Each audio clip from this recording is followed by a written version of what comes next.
Hello, everyone. My name is Vincent St. Pierre. I'm the membership chair for the Canadian Club of Calgary. As people begin to come right in, we're having our start happening at 11:30. Uh, we're first going to have our pre-roll video, but before we get to that, I'll go through some pointers on Zoom. Zoom is our tool of choice. We've used it for the last three speakers that we've had for the 2020 to 21 speaking series, which has multiple tools. We're going to have a Q&A section led by Andrea Burke later on in our chat. So please check out the Q&A feature right at the bottom. It's the one with the two speech bubbles. Further to that, please, have a gander at our chat, which is the section just below there, or if you're on desktop, just to the right. And we have it so that you should be able to send messages to all the attendees if you so desire. So as we've just hit the 11:30, I'm going to play the pre-roll. So please watch our introductory video for the club.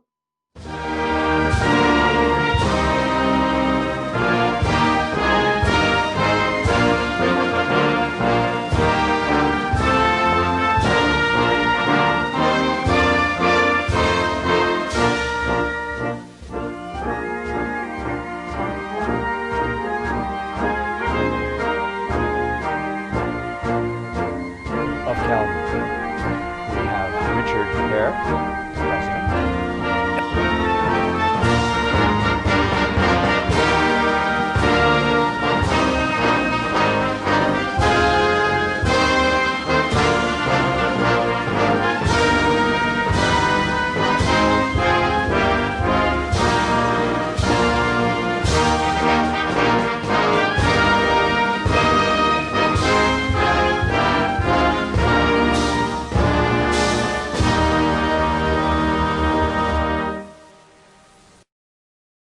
So welcome to our third speaker of the 2020 to 2021 season.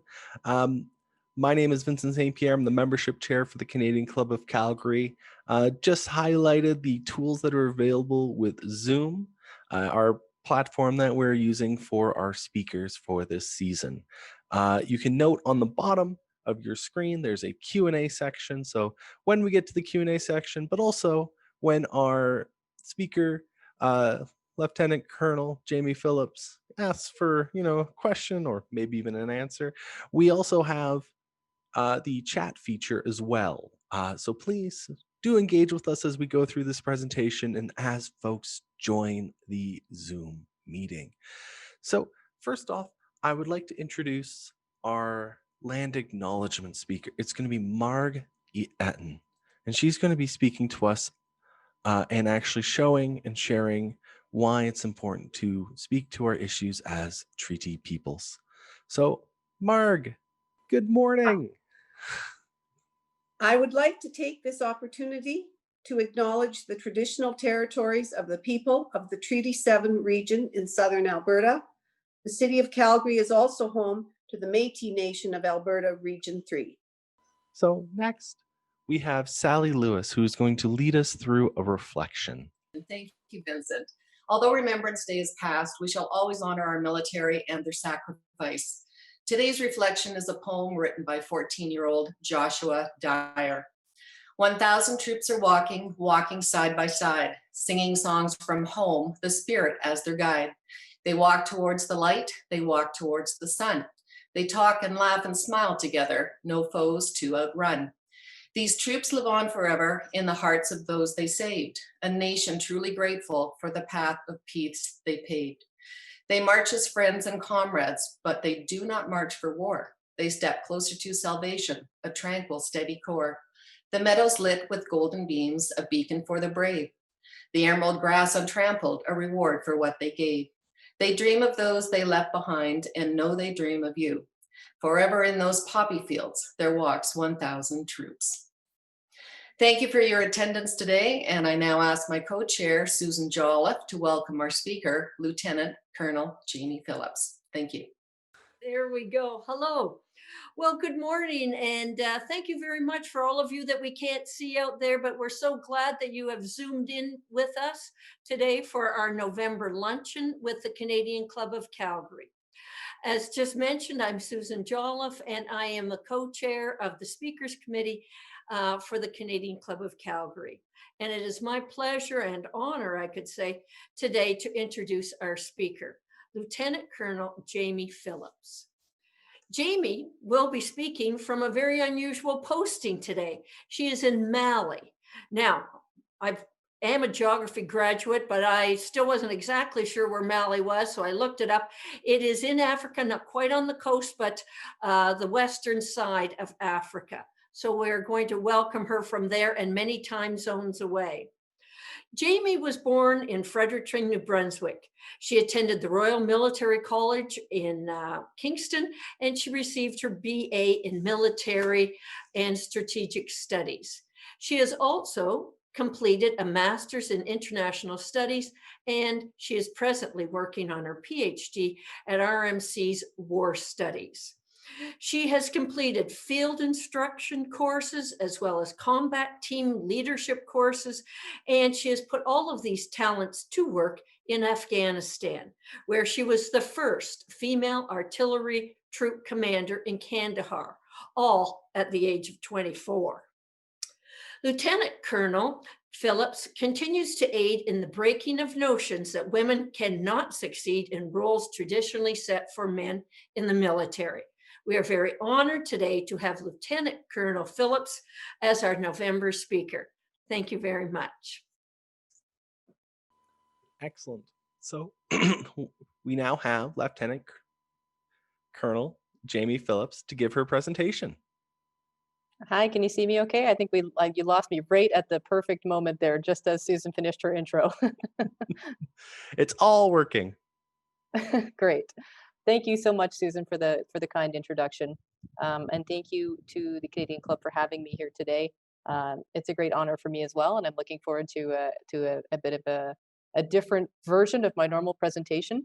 So normally how I would do these sorts of presentations, and I will do similar things for school kids from elementary right up to high school, university students, and also for various other community organizations. So I usually do the same presentation, which is a number of photos, and then I sort of go through the presentation with the photos, and I ask questions of my audience or get their impressions or just generally chat. So obviously the challenges of 2020 and of Zoom make this a little bit interesting, but what I'm going to try to do is share my screen with you so you can see my regular presentation. And then what I'll do is I'll go through the photos, and you'll hear me occasionally ask a question. And if you would like to put a comment in the chat or use the Q&A function, then that's great for me either way, and I'll rely on Vincent to help me answer and hopefully not wreck anything with the Zoom setup here. So just give me a second to see if I can share my screen. Okay. Can everybody theoretically see a photo of two large cannons in Afghanistan with a slide that says "My Experience, Afghanistan 2007"?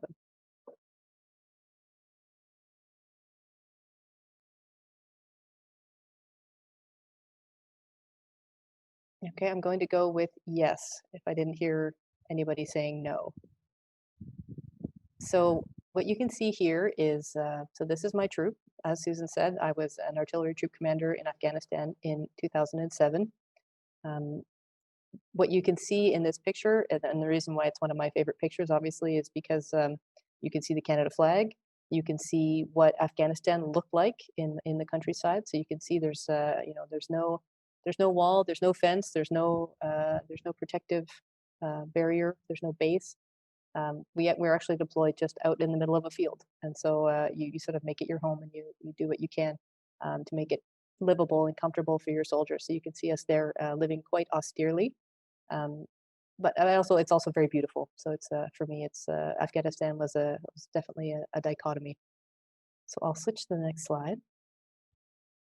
So this is a little bit about me. So as Susan said, I graduated from the Royal Military College in 2004, and the bottom left photo is me and my dad, who also was a serving military member at that time. He's an officer in the Armored Corps, now retired. And then in the top right photo is me as a 14-year-old in the Army Cadet program. So one of the questions I get asked most routinely is, why did you join the Army? And so those are the two main reasons why I joined the Army. I loved the Army Cadet program. I thrived in it. I just adored everything about it.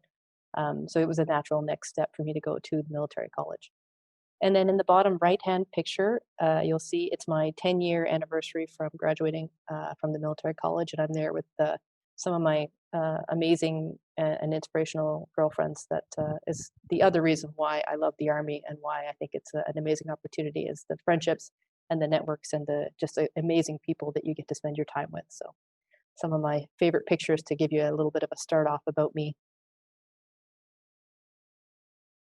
So my plan that I normally talk through is sort of the preparation, what we call workup training in the Canadian Army, some of the conditions, some of the challenges, the triumphs, and of course the surprises. And of course there are always surprises when you deploy, but these are some really interesting experiences for everybody.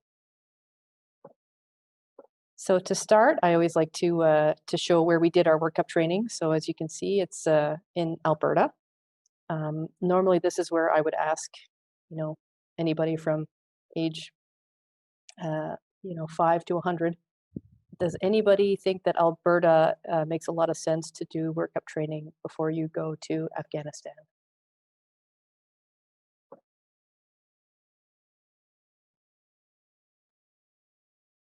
So I'm going to go with everybody shaking their hands no, potentially, shaking their heads no, rather. It's obviously, it's a new, at the time, Afghanistan wasn't a forecasted deployment.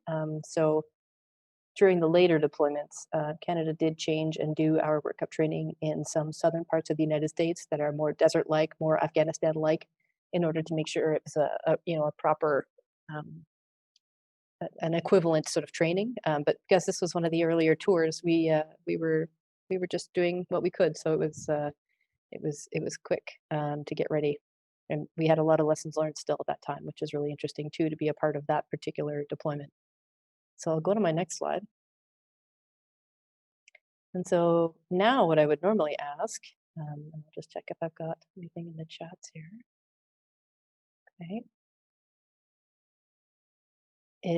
Does anybody see anything in this photo that might not be good preparation for Afghanistan?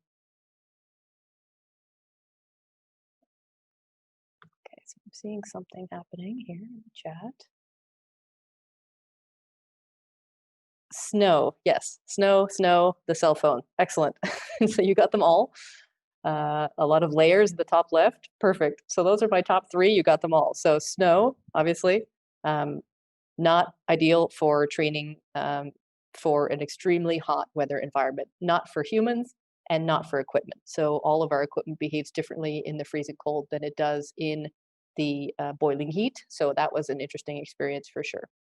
The top left picture, absolutely, a lot of layers, and you'll also notice that those layers are green, which is not what you saw in the first picture of my deployed troop. So what that means is, and one of the reasons why you do workup training is actually to test out all your equipment, wear all your clothes, wear your boots, wear your helmet, wear all of your gear to make sure that it fits you, it's functional, it's comfortable, it's the right size, it's, not falling apart. So that's why we do it, is to test all of your equipment. So in this case, we didn't test out our desert equipment. We tested out the equipment we needed for the cold weather. So that was not the ideal scenario for us. Cell phone, great point. So obviously in Afghanistan in 2007, it was not an option to just pick up my cell phone and organize things logistically. So we used radios in Afghanistan, and obviously I should have been using a radio in Alberta as well. And so that's lessons learned from my perspective. I see I've got something in the chat. So in the mountain regions, yes, in northern Afghanistan, there would be snow. I've seen snow outside of Kabul, but where we were in the south in Kandahar, it was very, very hot. So that's a perfect segue to my next slide. So thank you. There we go. So there's Afghanistan. pretty far. And so there's Kandahar in the southern portion of Afghanistan. Folks may or may not be aware that that was where Canadians were deployed. There were other countries that were deployed to other provinces, but Canadian deployments were largely in Kandahar with some folks in Kabul. So we finally arrived. Here we are after all of our workup training. And the reason that I like to show this slide is because often when we think about deployments or when we see movies or read books about war, you hear about, sort of the action, and then what happens when you get there, and it's go, go, go, which is true. Sometimes there are parts that are like that, but there's also sort of more kind of boring parts, but that can sometimes be challenging as well. So in the top left photo, you can see a number of vehicles traveling down a road in Afghanistan. So if anybody can answer in the chat, is there anything that you think might be different about driving in Afghanistan compared to driving in Canada?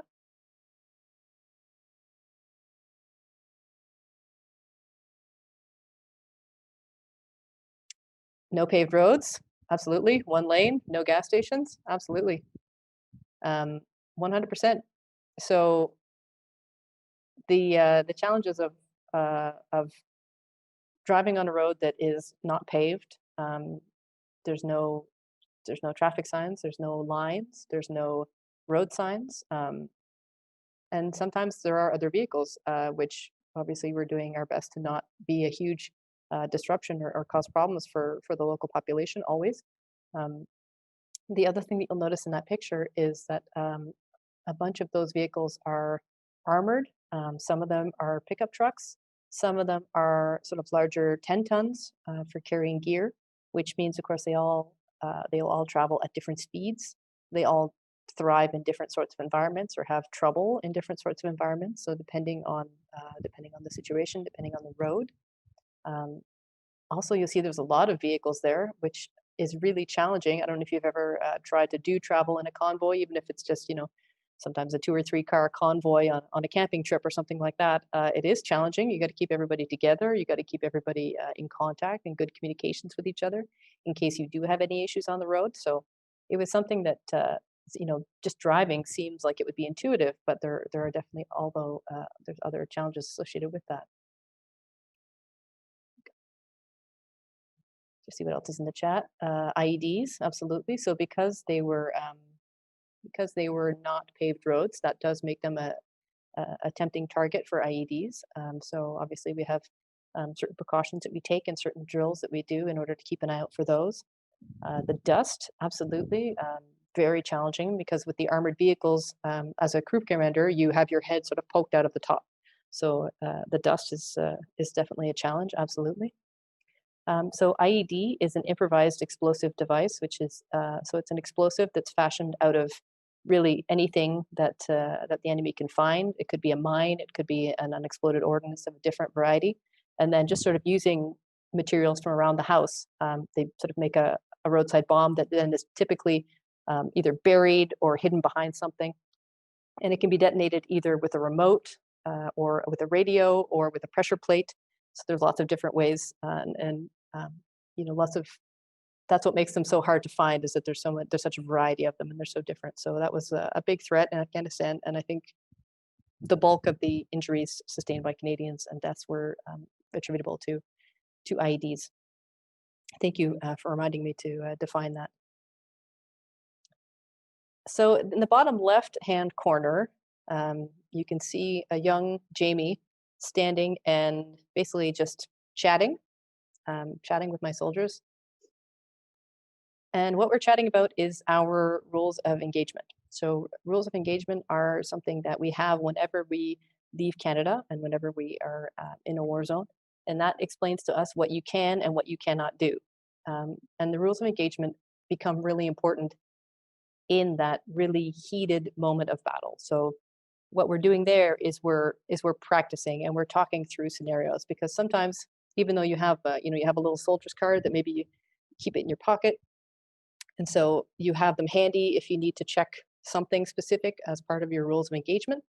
But also, if you're in a really heated combat moment, you won't have time to check. So what we try to do is we try to talk through it enough and become comfortable enough with it that it becomes intuitive. And so that you, without really having to think, you have the right answer, you know, right at the tips of your fingertips. So that's what we're doing there, is we're just talking through scenarios. So if something happens, how do you react? How should you react? What should you do and not do? So we're just chatting, which looks boring, but is really important to having a successful deployment for sure. And then of course on the right-hand side, that's you know, the good shots of our 155 millimeter howitzer firing, and the dust, that great Afghan dust. So yeah. I'm happy to do questions at the end, but I'm also happy if folks have any questions while I'm going through the slides or specific to a photo, I'm happy to talk to those as well. So I'll leave it at the discretion of the team here. So the next one is titled The Conditions. Can anybody see what's happening in the bottom left photo?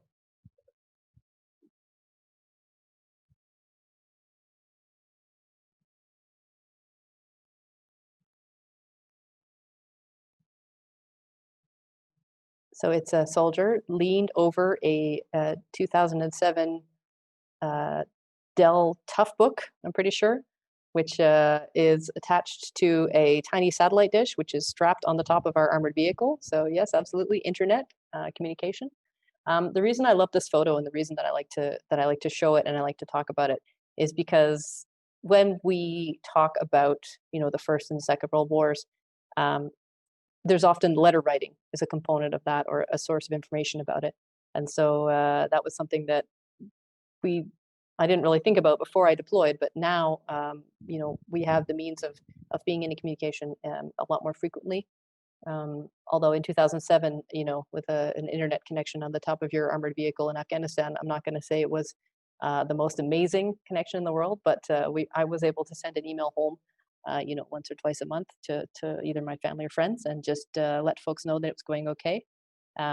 Which would have been a luxury, you know, if you're thinking about not hearing from your loved ones for months and months at a time during previous wars. So definitely something that I didn't really think about until we were there, and also something that not every country had. So we were really well taken care of by the Canadian military. Whenever we would come across, for example, an American unit, they knew that we had computer and satellite phone to call home on, and so often they would ask us if they could borrow it, or if they could hop on the internet, or if they could borrow our satellite phone. So we were very well taken care of, and really a bit spoiled if you think about it.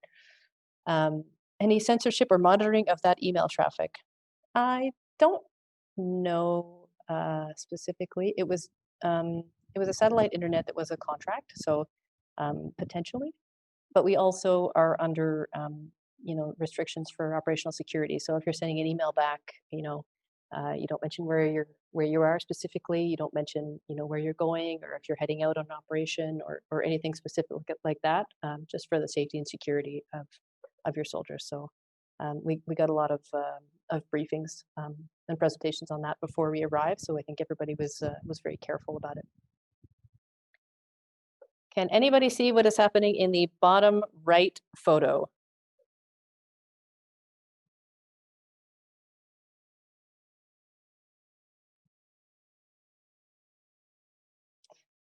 Washing clothes. Yes, I am washing clothes on a washboard, which was also something that I did not know how to do before I deployed to Afghanistan, and was not trained on, and did not expect to ever learn how to do.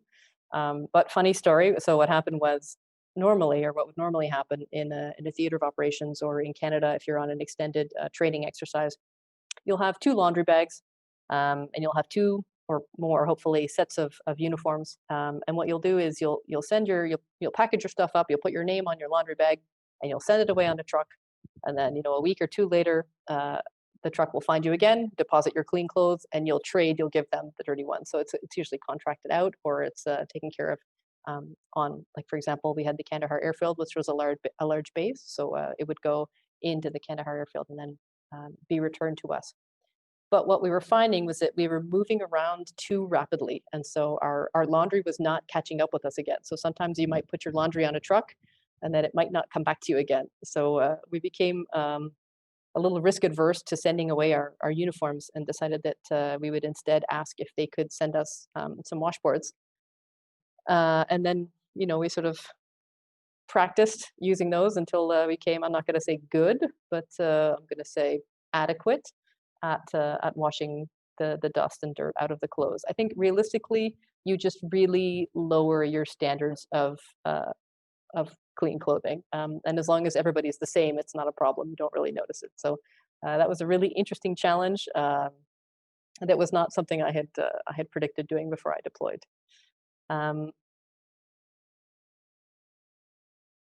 Okay. Okay, thanks, Vincent. So the other photos here are in the top right corner. You can see a shelter that we've built. So each position was different. So sometimes we would build a bit of a fortified shelter, given it would depend on the situation and on the enemy in that particular area. So you can see those are called HESCO. Those are large unfoldable wire boxes, essentially, that you then fill with sand or dirt. And those provide a layer of ballistic protection. And then you can see there's also some sandbags that are stacked up against the doorway. And underneath that tarp, there's a little bit of shade. And we're also dug into the ground a bit for additional safety. And then at other times, you'll see in the bottom, myself and one of my soldiers were just sitting on our cots under a tarp. So that's obviously in a location that is a bit safer. So we're not as concerned about receiving any enemy fire or indirect fire. So we've just set up in the shade and made ourselves at home in a more relaxed kind of way. Were there shower facilities? So no, not very often. When we were in the location in the top right that was quite austere, we were deployed with some American Special Forces who did bring like a large water tank that they sort of balanced on top of a wooden frame. So we were able to shower. Otherwise, no, you would wash your hair sort of in those, either in the basins or with a bottle over your head, always sort of trying to be reasonable with your water consumption. But no, there were largely not showers. We would go back in to the base every month or so, and then you'd have a chance to get yourself sort of properly clean. But no, otherwise. Okay. Oops. Oh no. Okay. So the challenges. Can anybody see what is happening in the bottom left photo? It's a gray box.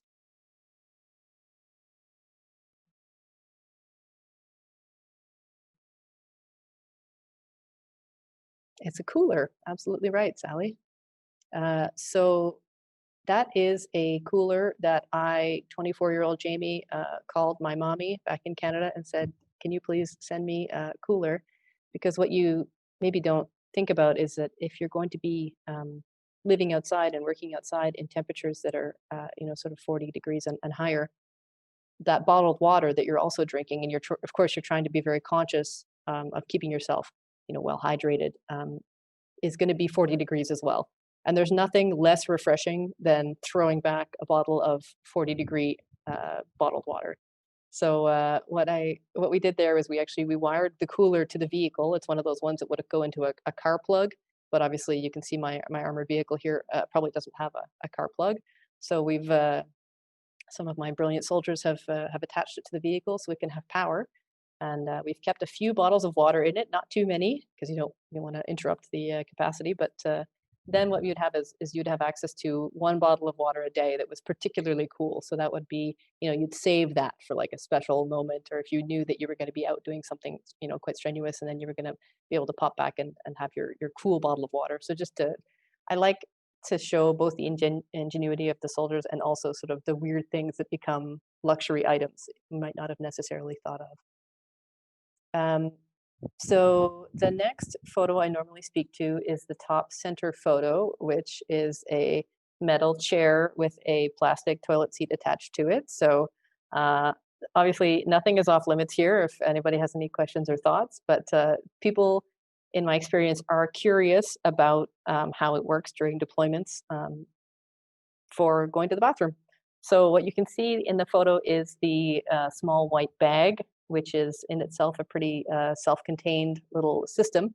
So once you open up the white bag, inside is a foil Ziploc bag, and inside that is a little toilet paper roll. And so what you do is you discard the white outer bag, you use the silver bag, over the seat.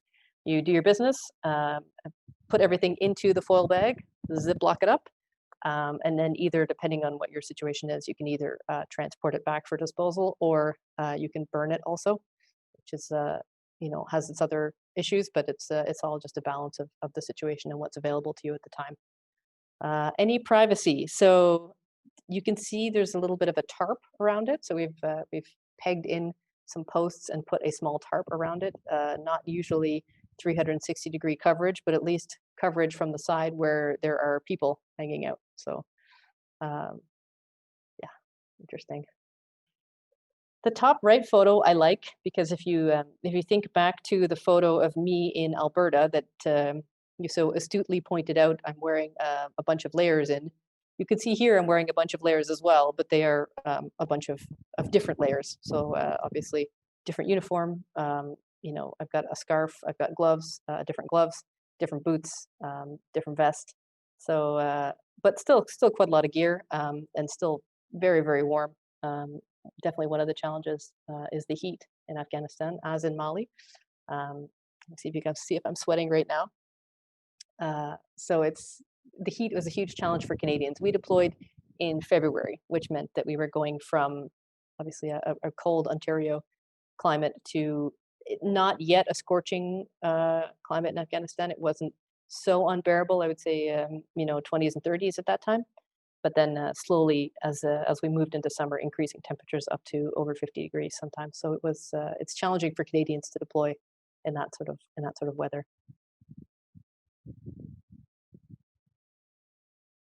Okay, so the triumphs. These are some of my favorite pictures. Can anybody see what's happening in the top right photo?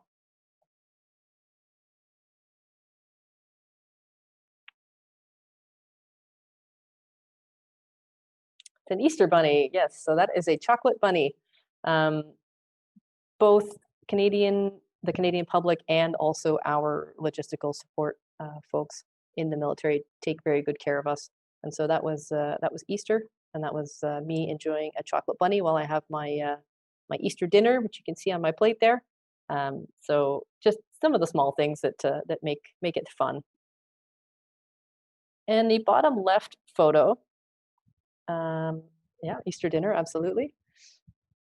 So that's obviously me sitting down, and then the person standing next to me is my sergeant major, so a warrant officer that deploys. And so the way that the Canadian Army works is young officers, so young subaltern officers like myself, are paired up when they are troop commanders with what's called a troop sergeant major, which is an experienced soldier who normally has between 15 and 20 years of experience. You are still the boss, absolutely, as the troop commander, but this is your battle buddy. This is your partner. So if you have a good one, which I've been really lucky to have some great ones, they sort of mentor you, and they give you advice, and they guide you, and they sort of gently nudge you in the right direction if you're having any difficulties. So the reason I love this photo is because what I'm doing here is I have very unprofessionally rolled up my uniform pant legs. And what I'm examining is about 4 months worth of leg hair growth mixed with dirt and sludge and anything else that's going on. And what you can see is my sergeant major laughing at me in the background. So for me, this photo is a really lovely portrayal of those sort of strange bonds and really close friendships and family-like relationships that happen when you spend a lot of time with the same people in the same place in such close quarters. So we're having a good laugh, at my expense, and just really enjoying it. I'm really having a good time. So that's also what's happening in the middle picture on the right, which is me standing in front of a howitzer for a photo. just, you don't, I don't like to say, you know, I enjoyed deploying, because it has a certain connotation, which is not accurate. But I've heard it likened to if you went to medical school and then you never got to conduct a surgery. Um, you know, Canadian soldiers do want to deploy. It's not something that's forced on you. It's something that the majority of soldiers do want to do, and they look forward to doing it for professional reasons. So that's me just looking really jazzed in front of the 777 howitzer. The bottom photo is so that's the reason I put innovation on the slide there. When we were deployed, largely we were eating what are called rations, which are prefabricated meals in silver pouches, which are sort of relatable to camping food or things like that, just preserved food. And then you put it in boiling water to warm it, and then you eat it sort of out of the bag. They're great. There's nothing wrong with Canadian rations. They're nutritious and filling, but they're also, you get bored, you know, of eating the same things over and over again. So what we've had the opportunity to do in that photo is get a hold of some fresh ingredients and make a bit of a homemade spaghetti option. So you can see we're pretty jazzed about not eating our rations for that one. And then, so the bottom right photo is me sitting with one of my sergeants, just doing a bunch of really interesting things that we wouldn't do back home. So you can see there's satellite, there's radar, we're sitting on top of an armored vehicle, I'm on the radio, he's on the radio, you know, there's wires everywhere, there's a huge antenna next to us. There was innovation in Afghanistan for us. You know, there were problems that we had to overcome using what we had available. So we did, and so I like those shots that are just sort of those, hey, this is just a normal day, you know, we're just doing the thing here. So the question in the chat is, any shots of the Tim Hortons in Kandahar? So I don't have any in the presentation, but I can confirm that there was a Tim Hortons in Kandahar, and I did occasionally get to go in and have a coffee there, which was always a nice treat. Were there any other women soldiers? So yes, in my troop, I had one other woman who was a sergeant out of my 33. So we were 33 in total, 2 women. So the surprises, can anybody see what is happening in the top right photo?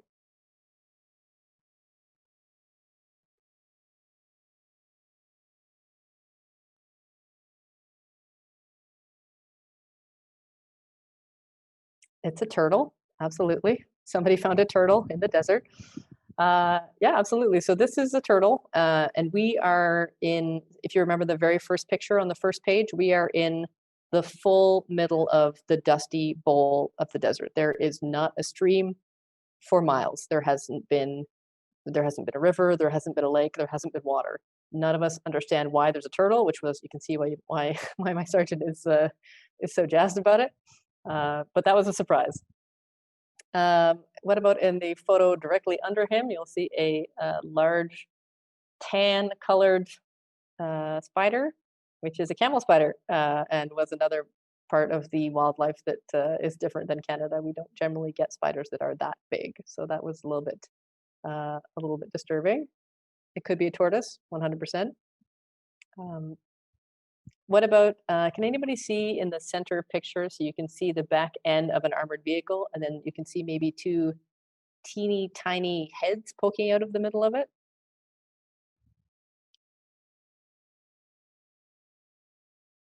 So those are cats that have overtaken our armored vehicle and are poking their heads out of the back of our command post. And then, yes, there's a dog who's laying down next to the cannon, next to the gun and the howitzer there, which is, obviously shows that he's grown quite comfortable with us and quite accustomed to our presence, because those are extremely loud when they go off. Can anybody see? So in the bottom right-hand picture, we are all wearing black t-shirts. So what that goes to is point number 1, which is support from the public. So the reason that we took this photo, which is of course wildly inappropriate and not proper weapons handling of any kind, is because we've actually received these t-shirts as a gift from a local business who had sent it to us, as a, we appreciate your service, thinking of you. And so we decided we would take a picture together as a group and then send it back to them in appreciation for their gifts. So the support from the public during the Afghanistan deployment was really mind-boggling. I have a great story where I was actually driving from Petawawa, just north of Ottawa, to Guelph to drop off my car to lend to my brother while I was deploying. And so I had in the back seat a lot of my army gear, so a lot of my sort of green luggage. And a woman stopped me at the gas station, and she came rushing up, and she said, "Are you going to Afghanistan?" I said, "Yeah, I'm actually deploying next week." And she said, "Oh my goodness, give me your name and your address. I'd love to write you some letters." And so she did. She sent me letters while I was deployed, and I wrote her back. So it was just the outpouring of support from the public was amazing. Speaking of the Tim Hortons, we also got sent a lot of Tim Hortons gift cards, which I couldn't use because we weren't very often in near the Tim Hortons, but that pretty much covered me off on Tim Hortons coffee for 3 months after I got home. So we really appreciated the gifts from the Canadian public there. And so the last photo that I would draw your attention to is on the bottom left-hand side of the screen, which is it's a photo of Canadians and Americans working together. So what we've done is we've been paired up basically for this operation by the higher headquarters, by the command, to work together. So we were firing in support of American troops, so Canadian howitzers firing in support of Americans. So we took a little photo after the operation. And it was a very interesting experience, and it does sort of speak to, I think it was Susan's question about women. So in Canada, we have integrated women into the combat arms. We started in 1989. In many other nations, that didn't happen until 2015, for example, in the case of the United States, 2016. They had their first ones. So this is 2007. And this is, sort of young Jamie deploying out with a bunch of Americans who haven't ever seen a woman in the combat arms in their countries. So there were some challenges associated with that. And it went well after we, sort of got used to each other. And they saw that really my soldiers were fine with me being there. So that makes it okay. And it was an interesting experience to hear their thoughts and feelings about it. And, they were at the time very convinced that would never work. That would never work for them in their army. But lo and behold, it works. It's happened. It's fine. So that was an experience. It was really interesting. And so this is my last slide, which is where I am today. So I am currently deployed in Mali in West Africa. I'm on a United Nations mission, just called MINUSMA. So we were invited here by the Malian government to help maintain the peace accords that are between some of the factions within Mali that have different ideologies. You can see me here wearing my blue helmet, which is of course very symbolic of United Nations peacekeeping. And then I really like the photo at the bottom, which is me also, again, in a multinational context, but you'll see I found some women. So I'm very excited about it. I'm with a soldier from France and a soldier from Italy. We are, of course, all wearing the Canadian poppy for Remembrance Day. So that was a really lovely experience that I got to have on this deployment that I didn't get to do in Afghanistan, which was spend a Remembrance Day overseas in a multinational environment. So, got to share why we wear the poppy and how Canada commemorates those who have fallen and those who serve. And then, got to learn how other countries do it as well. So it's been a really lovely experience. I deployed in July of last year, and I will be here until July of 2021. Okay, so I see there's got some questions in the chat. Vincent, is it okay if I answer the questions? Absolutely. But before we get to, I think we're at the tail end of your presentation. I am. Should I unshare here? Yeah, hit unshare. I also want to bring on Gary to give you a quick thank you, and then we'll hop right to the Q&A. Okay. How are we doing so far? Pretty good. You got this, Gary. Wonderful. Well, thank you for a wonderful presentation. It's amazing the work that you do and the people you're involved with. It's not an easy lifestyle, but you're definitely up to the challenge. I wasn't actually prepared for this, but that's okay. Me neither. Yeah. But when did you say you were going back, or you're there now? I'm there now, actually. I'm deployed to Mali now. I have been since end of July. Oh, okay. So how long how long are your sessions over there? It's a 1-year deployment. 1 year? That's a long time. With 2 laundries in between. No, thank you very much on behalf of the Canadian Club and the members. Thank you very much for your presentation. Very informative. And I wish you well in all your endeavors. Thank you, much appreciated. Perfect. Thank you, Gary, for thanking our speaker. We will now head into our Q&A section, which will be led by Andrea Burke, a member of our board and part of our membership communications committee. So just give me one moment.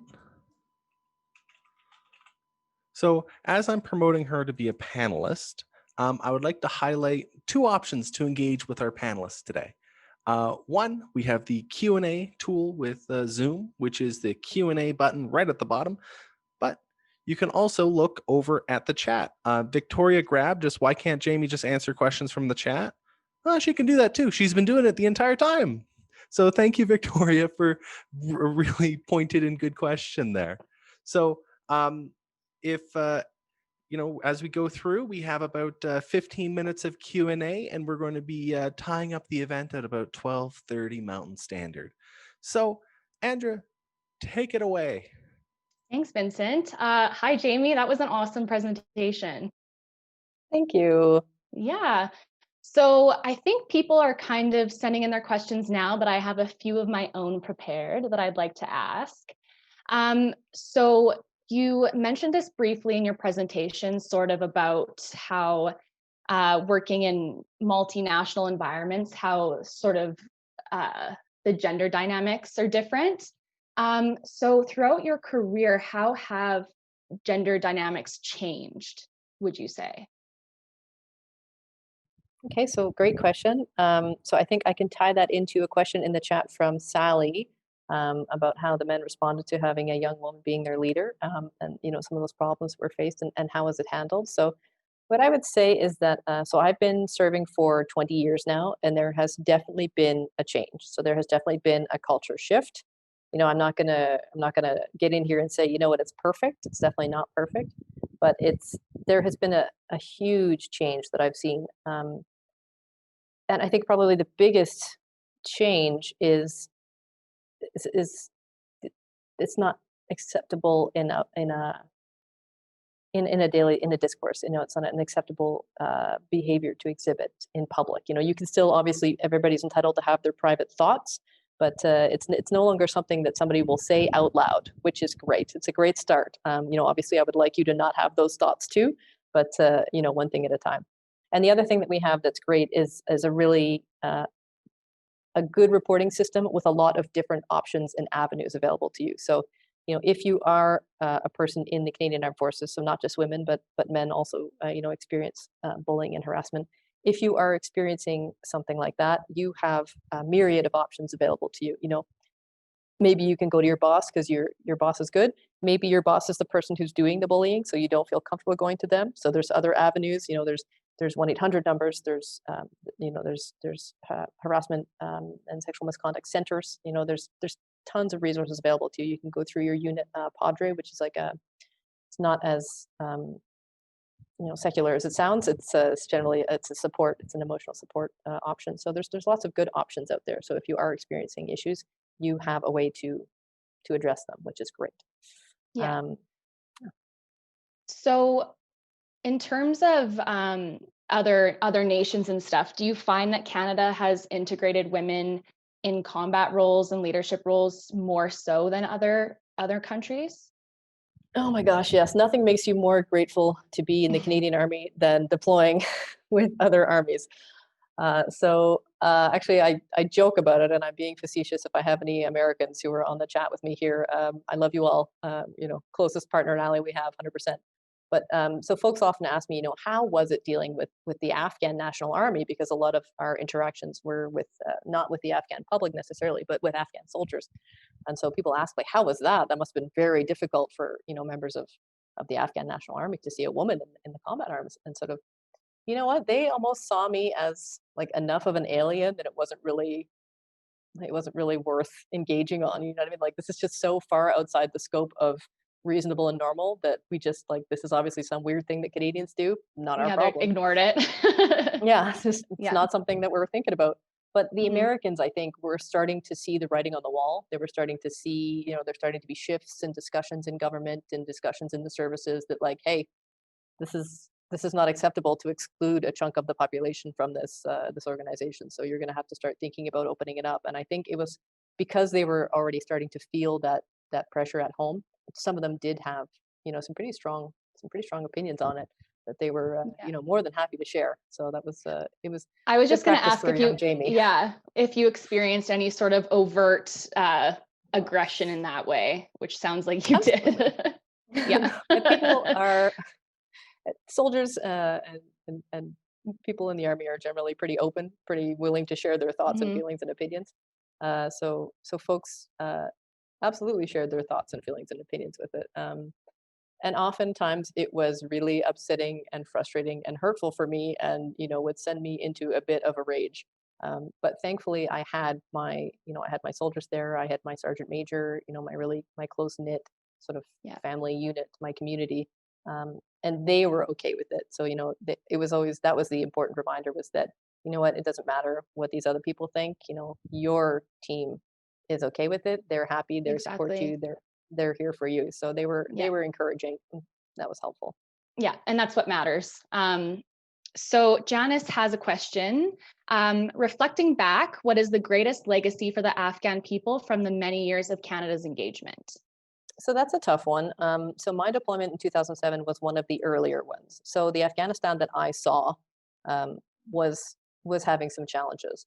The thing that I sort of take comfort in is that I have friends who did both deployments around the same time that I did, and then later deployments in some of the later years when Canada was in Afghanistan, and they noticed a marked difference. So they were able to see the difference between the early days of our deployment and the later days, and they were able to reflect on that and bring some of the stories back and say, hey, remember that one town that didn't used to, like, wasn't doing so well? Like, okay, well now there's a thriving marketplace and things like that. So it's small things like that. Obviously, as a soldier, we don't reflect on the higher level government strategies or policies that put you in the place. That's not your job. Your job is to do the job.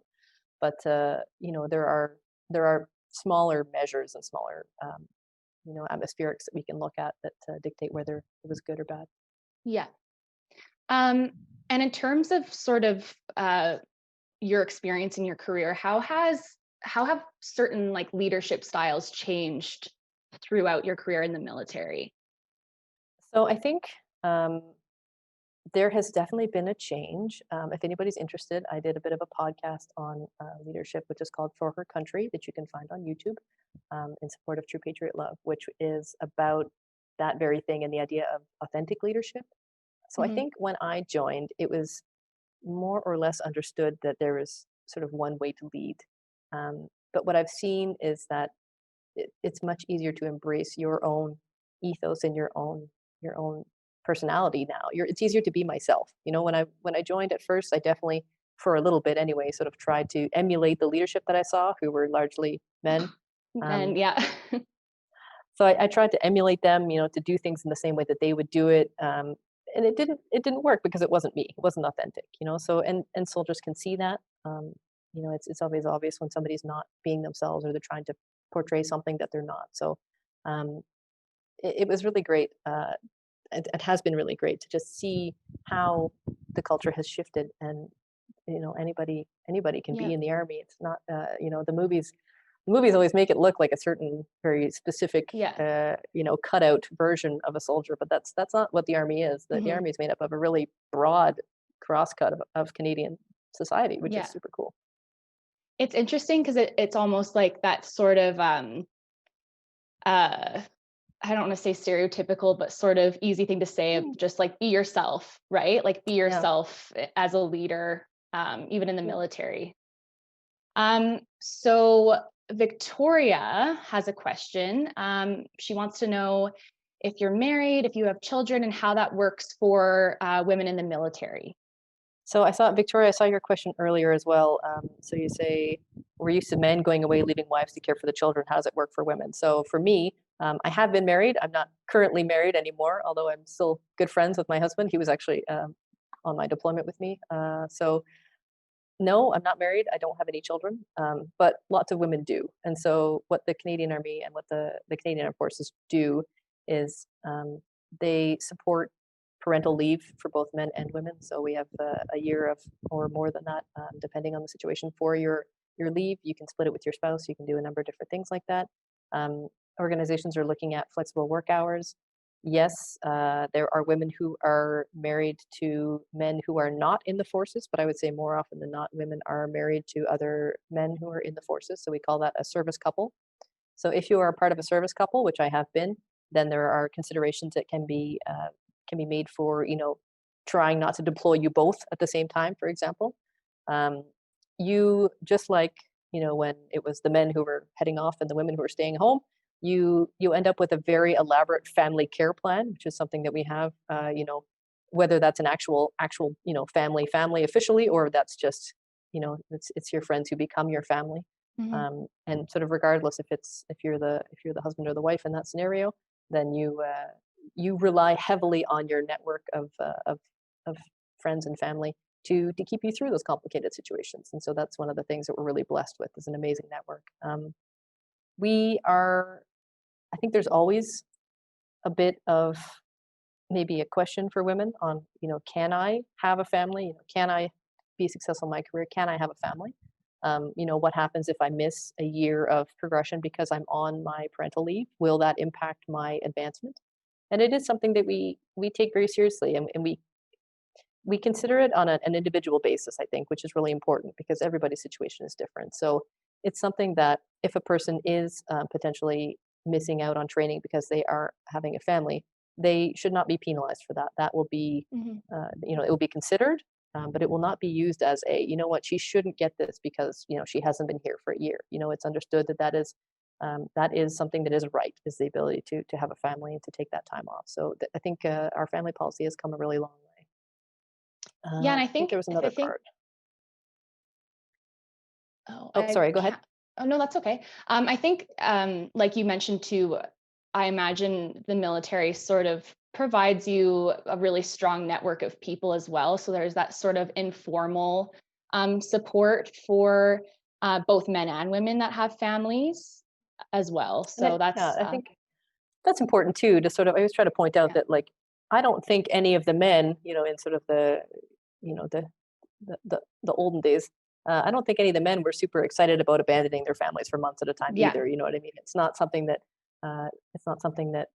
people are happy about, regardless of their gender. So yeah, good question. Yeah. And then I have sort of, if you'd like to comment on this, an interesting sort of comment here from Adria Paul, I think. So during my own service, I was witness to closely involved in the integration of women into the military colleges, women in submarines, women in fighters, ships, and other combat roles, as well as accepting those with different sexual orientations, adopting religious and gender changes to our uniforms, and allowing for transgender surgery and service. These were all interesting challenges, HR challenges for the Canadian Forces. And then they also said other HR challenges include beers, tattoos, etc.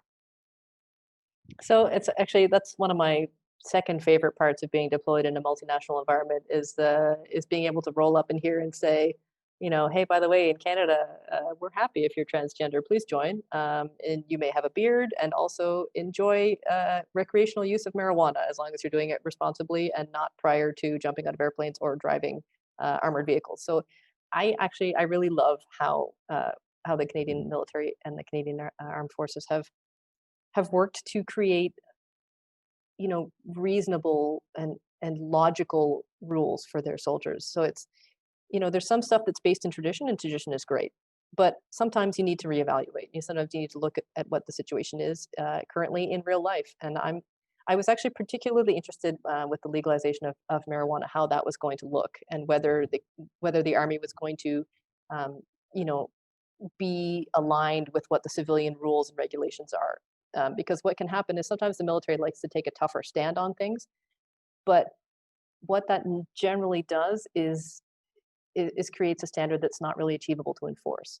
So it's something that you know, you have to have a common sense approach to it. You have to think of it from the perspective of the person who's joining the forces today, which can be painful. Even I am out of touch with the person who is joining today's military. Mhm. I am the person that I remember being out of touch when I joined the Army now. So that's me. And you need to be aware of that. You need to be aware that Mhm. it's not your standard, it's the Yeah. standard. So I'm really proud of how Canada has embraced all of the changes and, you know, been a real front runner for women integrating into all of the trades and the combat trades as well. That's, you know, not just by a couple of years. You know, we're talking like Mhm. 35 years ahead. You know, Yeah. like that's a whole generation. So Yeah. we're already, thankfully, you know, we're reaping the benefits of that. I live in a world and work in a world where I am not an anomaly. Whereas women in other countries are still in those early phases. And the women who were the first in the door in the 90s, they had a much harder time than I had, you know, and I really appreciate what they went through, you know, in sort of pushing those doors open for me. But that hasn't been what I've experienced. I got here and it was already kind of okay, which is great. Yeah. Yeah. I think too, like from my perspective, just as a civilian, I think it's really, really great to hear how the military has been so like ever changing with the times. Like it's very much seems in line with the rest of Canada, sort of being innovative and sort of having modern views on things, which is really, really cool to hear. Yeah, I'm super proud of us. Yeah. Um, so I have a question here that says, what are the next 10 years going to look like for you? I don't know. That's kind of the great thing about the Army. Your job changes, you know, sort of every 1 to 2 years. Sort of to give you an idea, over the last 5 years, so in 2015, I spent a year learning how to speak Spanish as my third language. In 2016, I was posted to Fort Benning in Georgia in the United States to do a year-long staff college. The year following that, I got to be an instructor on that same course, but a different job entirely. When I came back to Canada, I got to work at the Privy Council office and an exchange position that the Army has along with the public service, which is amazing.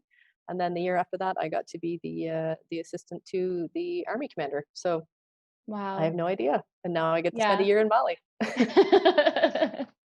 That's so exciting. It's fun, I'm sure, not really knowing what's next, right? Yeah, Special, everything's great.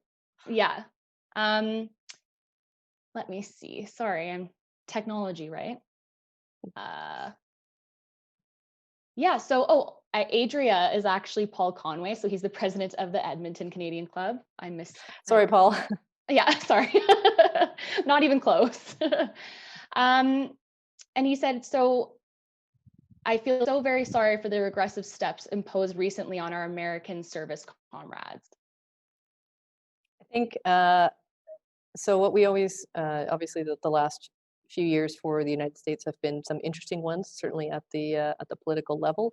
But what I have seen and what we have sort of clung to at my level is that, you know, sort of no matter what the leadership is doing, you know, we have our relationships and our strong working bonds at this level, at the Army level. So we continue to work with our American counterparts. We continue to deploy with them and to share, you know, training and courses and all sorts of other things. So even, you know, I would say largely we just don't talk about it because they, like us, do not really get to pick and choose, you know, what orders they listen to and what orders they do not listen to. It's not appropriate to belittle or say anything Absolutely. about the person in charge of your government or your state. So none of us, we don't talk about it. We just keep doing what we've been doing for the last, you know, however many number of years since I guess the Second World War. Yeah, exactly. And then this is just something I'm curious about. So in your presentation, you talked about rules of engagement, which is a really interesting anecdote that I didn't realize until you mentioned it existed. So could you tell us like a little, like give us examples of what some of those are, or like what that looks like for troops? Sure. So in Afghanistan, obviously, particularly in Kandahar, that was an area that was not very inhabited by, sort of the local average Afghan citizen. That was a war zone, and so largely folks had fled. In some cases, there were some locals left behind, but generally that was a war zone in in its definition.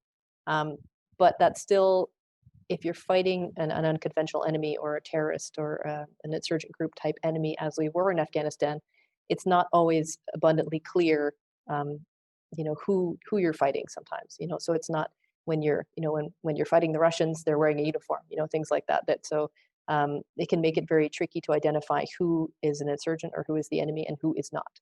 So rules of engagement help with that. So if that's, if a person has a weapon, that makes them an insurgent. That Mhm. means that you can consider them to be that. If they are if they're pointing that weapon, if they're using it in an aggressive way, then you can escalate to another level still. So it's rules like that, helping with identifying the enemy. And then, so what Canadians have is an escalation of force. So obviously, in the Canadian Army, we have a lot of tools at our disposal. We've got everything from pistol to the 500-pound bomb that Paul mentioned there. So we have everything on the spectrum. But if the threat is small, we respond to it with a small response. We don't escalate right away to the biggest weapon in the arsenal. Yeah. We respond in kind. So things like that. It's a discussion that we have that you have because you're going to be in a heightened state of awareness and you're going to be reactive in that moment. So it's important to talk through, like, hey, if this happens, you have to check and make sure that this is actually an enemy before you engage or before you react. So it's really important in that kind of an environment. So Yeah. So did you have to sort of practice situations like that when you were in Wainwright, for instance? Did you have to sort of practice scenarios? absolutely, yeah, absolutely. Our pre-deployment training was some scenario based, and we weren't necessarily great at it yet, but I do know that after, as rotations carried on, we became a lot more sophisticated and, the scenarios Mhm. became a lot more elaborate and there were, role players and actors and interpreters and things like that used just to simulate and make it more realistic, even so. So yeah, absolutely. There was a bit of that during my training, but it only improved over time. Yeah. Yeah, I bet. Um, well, thank you so much. I just got a message saying we're running over time. So Thumb up. yeah, oopsies. It's probably late there for you. What time is it there? 7:30? It's okay. It's only 7:30. Yeah, it's okay. Well, thank you so much, Jamie. That was really awesome. Thank you. Thank you to you. I appreciate it. Thank you for having me. Yeah. So it was absolutely fantastic having you, Jamie. I feel we're very well represented in Mali with you being over there for us. So as we wrap up, we're about 10 minutes over, but it was such a wonderful Q&A that how could we stop that? That was incredible learning more about the Canadian military, your journey, and how we're being served abroad and how we're making change happen in Africa and supporting those in sub-Sahara. So as we go through this, if you've as a participant and an attendee in this webinar, if you're interested in participating more in the Canadian Club of Calgary, we are a membership-based organization. You can look more online at canadianclubcalgary.ca. I'll also highlight we are on all the social media platforms, Twitter, Facebook, LinkedIn, the Facebooks. So please follow us there. We also have a newsletter, which you can also find at www.canadianclubcalgary.ca. Further to this, we'll be sending out a survey. So please, if you can fill out the survey, we will take any recommendations, questions, things that we can do better. This is our third Zoom speaker, so we're always looking to how we can improve and build up for our next speaker, which, by the way, it'll be shortly on the website. We're having Dr. Cody from the Pembina Institute for our December speaker. So I invite you not only to check in, but check us out online and learn more about the Canadian Club of Calgary.